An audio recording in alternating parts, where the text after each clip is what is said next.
વડોદરાની અંદર આવતીકાલે જ્યારે બાપાનું વિસર્જન થઈ રહ્યું છે, બાપા 10 દિવસથી વડોદરા શહેરની, આમ તો બાપા રોજ આપણા ઘરમાં જ હોય છે, પહેલું પૂજન આપણે ગણેશજીનું જ કરતા આવીએ છીએ, પણ આવતીકાલે ખૂબ અમને પણ દુઃખ થયું છે કે બાપા 10 દિવસથી વડોદરા શહેરની અંદર આપણી જોડે ઉલ્લાસથી હતા, બાપાની આરતી કરતા હતા. આવતીકાલે ગણપતિ બાપાનું વિસર્જન છે 10મા દિવસે, એના અનુસંધાને કોર્પોરેશન સજ્જ છે. કોર્પોરેશનની ટીમ અહીંયા આગળ તૈયાર છે. પોલીસ હોય, ફાયર બ્રિગેડ હોય, મેડિકલની ટીમ, તમામ ટીમ અહીંયા આગળ તૈનાત છે. સીસીટીવી કેમેરા પણ અહીંયા આગળ સજ્જ છે કે તમે કંઈ પણ ચૂક ન આવે વડોદરા શહેરના નગરજનોને, એના અનુસંધાને સજ્જ છે.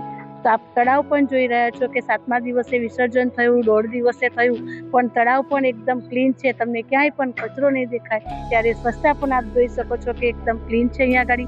વડોદરા શહેરમાં માન્ય કમિશનર શ્રી પણ ખૂબ સજ્જ છે કે વડોદરા શહેરના કોઈ પણ વ્યક્તિને સહેજ પણ તકલીફ ન પડે એના માટે પૂરેપૂરી કાળજી રાખી રહ્યા છે, અને કોર્પોરેશનની ટીમ પણ એના માટે કાળજી રાખી રહી છે.